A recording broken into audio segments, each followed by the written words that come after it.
The modern knife industry is vast. Designs exist to cater to every need, want, and budget. Yet, it is easily within the last 10 years that the knife hobby has matured and gathered the current following it enjoys. With manufacturers releasing dozens of new designs each year, it is easy to forget that there were knives from the pre-social media heyday that, while discontinued, are great designs that have stood the test of time. These are the knives we missed. The CRKT Alaska Bwana. With an odd name like Bwana, I felt like I needed to look up the meaning of the word. The original use of the word Bwana comes out of East Africa, where the Swahili would often refer to the European colonials as the Bwana, or boss. So in hearing this, it makes sense that Russ Kommer, the designer of this knife, would be the boss of the hunts he led as a commercial guide in Alaska. The name of this knife, the Alaska Bwana, tells you the roots of what the intended purpose of this knife are. Russ Kommer's background as a hunting guide reflect in that his blades are primarily designed to be used out in the field as working knives, intended to skin and dress out game. This leads us to this collaboration with Columbia River Knife and Tool, the Alaska Bwana. This knife first entered CRKT's catalog in January 2002.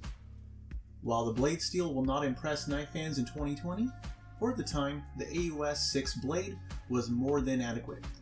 Unfortunately, while the knife in 2002 debuted with AUS 6, by early 2005, all references to this knife show that it received a downgrade to AUS 4 blade steel. The knife I have is likely AUS 4 as well, since the included mini catalog has a 2006 date printed on it. This choice of blade steel would likely be the only gripe a modern knife user would have with this knife. This design has aged well. I lucked out to receive a new in-box sample of this knife, and the first thing that impressed me was the high, hollow ground blade. It has a very fine satin finish, and the organic, upswept belly shows that this knife was purpose-built as a skinner. The factory edge appears smooth and sharp, with no blemishes. The face side of the blade features only the vintage CRKT logo on the ricasso near the thumb studs. The reverse side of the blade shows the name Alaska Bwana in large prominent letters, the patent information, model number, and that this knife was produced in Taiwan. Many, if not all of the knives CRKT produced during this time period were products of Taiwan, and more often than not, they were of excellent quality. We can see that with the knife closed, the blade stock is fairly thick. It comes in at 2.9 millimeters in thickness. The centering on this example is also good. On the spine of the blade we have some jimping up around the thumb stud. Interestingly, in 2002 when this knife was released, the word jimping was not quite in the lexicon of knife terminology, so instead it was referred to as friction grooves. Up near the thumb stud and jimping as well, we see that this knife features the locks system, which is a secondary safety that CRKT puts on many of their knives. It is a manual secondary lock, as opposed to the auto lock system, which deploys automatically every time the blade is opened. While the locks system on this knife is mostly out of the way, it is noticeable when you grip the jimping, and you could easily switch it on accident if you use the jimping frequently. I do appreciate the locks lever is nice and tight, so it does not flop around and rattle when you carry the knife. The Alaska Bwana does feature a pocket clip. It is single position only, tip down, right hand side carry. Again, and interesting to note here, is the pocket clip seems to be something that CRKT insisted be added to the knife, since the designer Russ Kommer prefers pocket carry and does not use a pocket clip himself. Despite the clip being single position only, it thankfully carries deep in the pocket and looks nice. It has clean lines and nothing to attract attention to it. One of the features I appreciate in these older CRKT models are the screws used in the construction.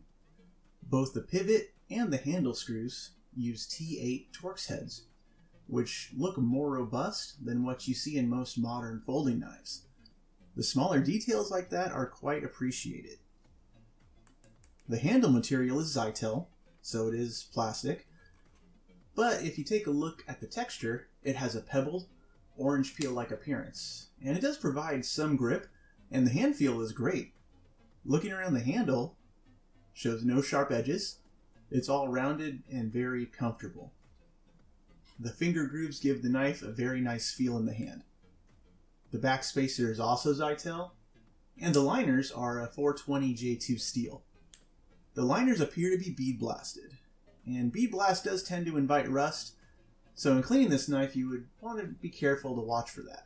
The holes in the handle are intended to reduce the weight as well as make cleaning the knife an overall easier process. Good idea for a skinner. The weight of the knife, as mentioned in the original catalog, is listed at 3.4 ounces. Unfortunately, not entirely accurate, as I noticed when first taking this knife out of the box, it felt noticeably heavier than that. Using my own scale, the knife weighs in at 4.6 ounces. The knife runs on Teflon washers that are large. You can see them from the top of the knife. There's no blade play. Everything feels tight as it should be, and the action is smooth. The blade flicks out easy enough with just the thumbstead. There's no cutout area to make reaching the thumbstead any easier, but it still works well enough. All this being said, the Alaska Bwana I have here is a great example of the knife. Although it was discontinued by CRKT in 2006, with the exception of the blade steel, I think this knife would still do very well if it was released today. Despite the roots this blade has as a hunting knife, I think it is very adaptable for EDC purposes as well. Updated blade steel and even more exotic handle materials would be a great upgrade, but the design itself looks great and has aged very well in the past 15 or so years. The original MSRP for this knife was $54.99, and finding a quality used Alaska Bwana will cost around that much today. I want to give a thank you to the official CRKT YouTube channel for some of the information in this video, as well as the Wayback Machine Internet Archive for making the research on this knife possible. If you own or have owned this knife and want to add any comments, please do so below. Thank you all for watching, and I hope you have enjoyed this video.